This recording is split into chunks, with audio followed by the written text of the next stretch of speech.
गुरुजी किसी को भगवान को किसी ने देखा ही नहीं है, फिर फोटो कैसे बन जाते हैं? भगवान को किसी ने देखा नहीं है पर फोटो कैसे बन जाते हैं? वाह क्या सवाल है बच्चे का, तालियां होनी चाहिए।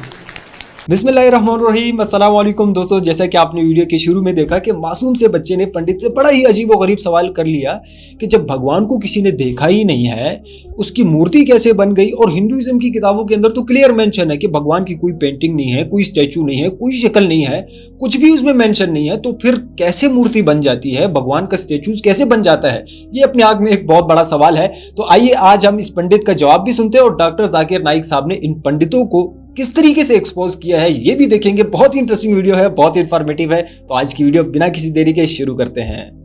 गुरुजी किसी को भगवान को किसी ने देखा ही नहीं है, फिर फोटो कैसे बन जाते हैं? भगवान को किसी ने देखा नहीं है पर फोटो कैसे बन जाते हैं? वाह क्या सवाल है बच्चे का, तालियां होनी चाहिए। बेटा भगवान को किसी ने देखा नहीं है पर भगवान कैसे हैं ऐसा लिखा है ना भागवत जी में कि भगवान के बाल घुंघराले से हैं, आँखें ऐसी हैं, नाक ऐसी हैं, गाल ऐसे हैं, मुंह ऐसा है, अधर ऐसे हैं, होंठ ऐसे हैं, छाती ऐसी है, भुजा। तो जो जैसे चोर पकड़ने के लिए पुलिस क्या करती है, इसका स्केच बनवाती है ना, उसी तरह ठाकुर जी कैसे हैं सब लिखा हुआ है। उसके बाद सब सुन के ठाकुर जी का वैसे ही हुलिया बनाया तो ऐसा बन के आ गया। गुरुजी आपके गोदी में बैठना चाहता हूँ मैं। हाँ आ जाना। आपने बहुत अहम सवाल किया। अभी सुनते हैं डॉक्टर जाकिर नाइक साहब ने इसको किस तरीके से एक्सपोज किया और क्या जवाब दिया है। लोगों के दिमाग में जो गलत फहमी वो भी इंशाल्लाह दूर हो जाएंगी और आपके साथ जो गलत फहमी वो भी इंशाल्लाह दूर हो जाएंगी। कुरान में लिखा है कि उसके जैसा कोई नहीं है, उसके जैसा कोई नहीं है। यही चीज बाइबल में लिखा है, there nothing like unto it in the heavens above, in the earth beneath, in the water beneath the earth. भगवान के जैसा मुमकिन ही नहीं कोई भी चीज आसमान में हो, धरती पे हो, जमीन पे हो, ना कंकर, ना पत्थर, ना मूर्ति। वो ही लिखा है वेद में, न तस्य प्रतिमा अस्ति। उस भगवान का कोई अक्स नहीं, कोई पेंटिंग नहीं, कोई फोटोग्राफ नहीं, कोई मूर्ति नहीं। तो ये लिखा है धार्मिक किताबों में, लेकिन धर्म के मानने वाले अपनी आसानी के लिए तब्दील कर रहे हैं। मिसाल के तौर पे आप सपोज बिजनेसमैन हैं, आप एक कंपनी के मालिक हैं, आप एक अपना पुराना उसूल किस तरीके से कंपनी चलना चाहिए उसूल से चलते आ रही है। आपके कोई नई मैनेजर आते उसूल को बदल देते हैं, आपके उसूल के खिलाफ काम करते, बोलते क्या ये और बेहतर होगा, इससे मुनाफा ज्यादा होगा। आपके उसूल है कुछ, आपके उसूल होंगे कि मैं ईमानदारी से काम करूं। आपके मैनेजर के उसूल होंगे ईमानदारी को छोड़ो, पैसे ज्यादा कमाने का। आपको जब पता चलेगा आपका मैनेजर आपके उसूल को तोड़ रहा है, बोलेगा मालिक ज्यादा पैसे मिलेंगे, रिश्वत दो। आप उससे सहमत है? आप बोलेंगे ज्यादा पैसे छोड़ो, मिलते क्या नहीं मिलते, रिश्वत देना हराम है। तो इस तरीके से अल्लाह ताला ने बुनियादी बातें कह चुकी है किस तरीके से उस ईश्वर की इबादत करना। अभी इंसान अपनी गलतफहमियों में अल्लाह ताला खुदा ईश्वर की बात छोड़ के खुद के तरीके से इबादत करने लगते हैं। और हम क्या कर रहे हैं, उस अजीम खुदा को गाली देते हैं। हम कहते हैं कि खुदा ने बेटा जना,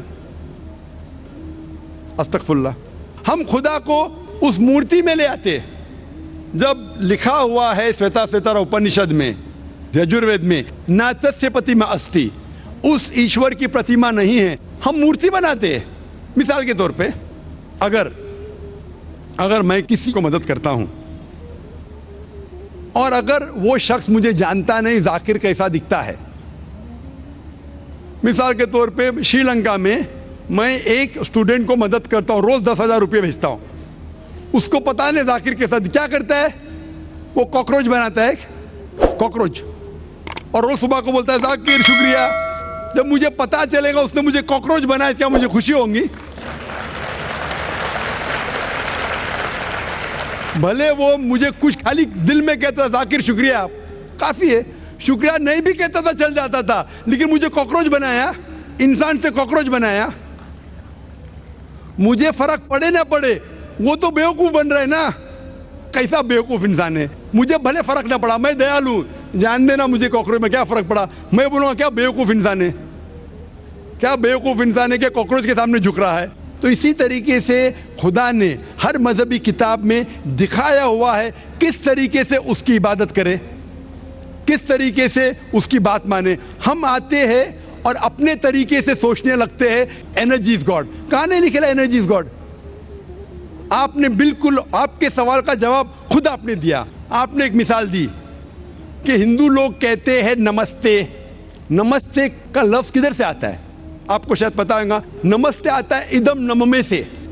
इदम नममे मतलब मैं आपके सामने झुकता हूं, मैं आपकी इबादत करता हूं, बराबर। इदम नममे आप कहना चाहते मैं आपके अंदर ईश्वर की इबादत करता हूं। मिसाल के तौर पे वो आदमी चोर है, वो गलत काम कर रहा है, बलात्कार कर रहा है, आप उसको ईश्वर बोलेंगे? आप ईश्वर को इतना घटिया समझ गए? वो बलात्कार करने वाले इंसान को बोलते आप ईश्वर है। इससे भाईचारगी बढ़ेगी नहीं घटेगी। वो बलात्कार करने वाले को, वो चोर को, वो डाकू को मैं ईश्वर मान रहा हूं, उसके सामने झुक रहा हूं। अल्लाह को क्यों गाली दे रहे? ईश्वर को क्यों गाली दे रहे? खुदा को क्यों गाली दे रहे? इस्लाम में, इस्लाम की भी आपने मिसाल दी, इस्लाम में हम कहते हैं अस्सलामु